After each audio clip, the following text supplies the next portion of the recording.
Up there, beautiful people, and welcome to another edition of Just Trending News. So we have just received confirmation, well, it was confirmed yesterday that the body that was found in Thabo Besters' cell was that of Katlego family. Oh, and police have identified that the body belonged to Katlego. So the burnt body in Thabo Besters' cell at Mangaung Correctional Center has been identified as Katlego Bereng. Okay, so Bester, a convicted murderer and rapist, was believed to have died in cell 35 in May last year. However, authorities conceded last month that Bester had escaped prison after ground up revealed that the body found in the cell was not Thabo Besters' body, okay? And this is how it was found. An autopsy report showed that the deceased had died due to blunt force trauma to the head and was already dead before the fire in the cell. Okay, so the National Police spokesperson, Brigadier Atlenda Mate, confirmed that the body had been positively identified and that the family had already been notified. As difficult as this is, SAPS was pleased to bring closure to the family, Mate also added. On Friday afternoon, Bato Mpolo received the call that Bloemfontein police had informed his son's mother, Monica Matsie, that the DNA test results had returned and that the body was that of their missing son, okay? So Katlego Bereng's father is Bato Polo. So this is what Bato says. He says, I called my son's mother in April last year asking where Katlego is because he wasn't answering any calls or texts. He also all of a sudden just stopped posting on social media, and I found that very strange because he loved social media, okay? So according to the grief-stricken father who lives in Tembisa, east of Johannesburg, Katlego had lived with his grandmother in Bloemfontein. His mother also lived in the area. So I'm heartbroken. My heart is shattered into a million pieces. I cannot believe this. His mother, Monica, is devastated. She's in a complete state of shock. She's not able to talk yet. This is devastating news, he said, okay?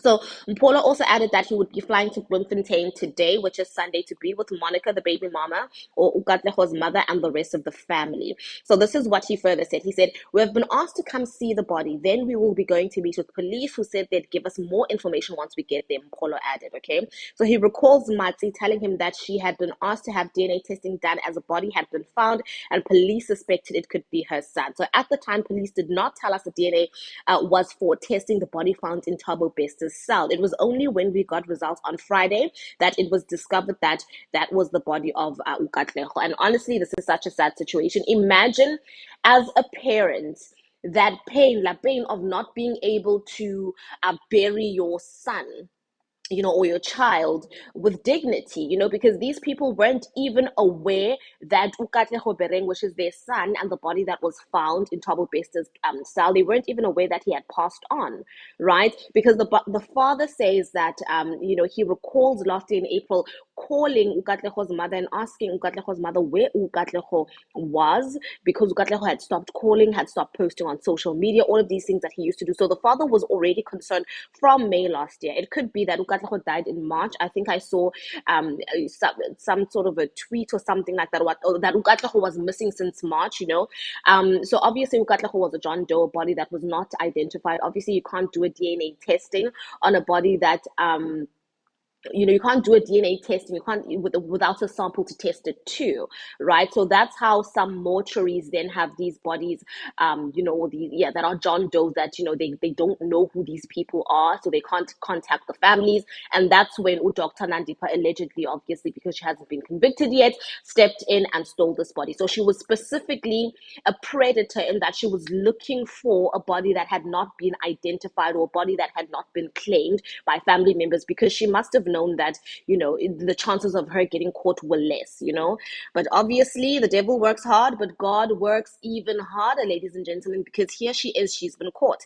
I think for me, what I just want to say is to everybody, and especially because I'm on TikTok as well, and I see a lot of people who are feeling sorry for Dr. Nandipa Makutumana and Dr. Nandipa's father, and all of these people who are said to be implicated in this case. And to me, I always think of these people when they leave these comments, and I always think you guys must be like twisted in the head, to feel sorry for someone who can take a body, of a person who obviously had lived, had a life, had family, and take away that possibility of that person being buried with dignity and their family having closure. It's not about Dr. Nandipa having killed the people beforehand, because that we're not sure of. We don't know how Katlego died, right? So we're not sure of that. But it's the mere fact that she was evil enough, in my opinion, allegedly, let's protect ourselves there, to take someone's body, to burn it in a cover up, to release a convicted murderer and a convicted rapist. So that person, we cannot in any way, shape, or form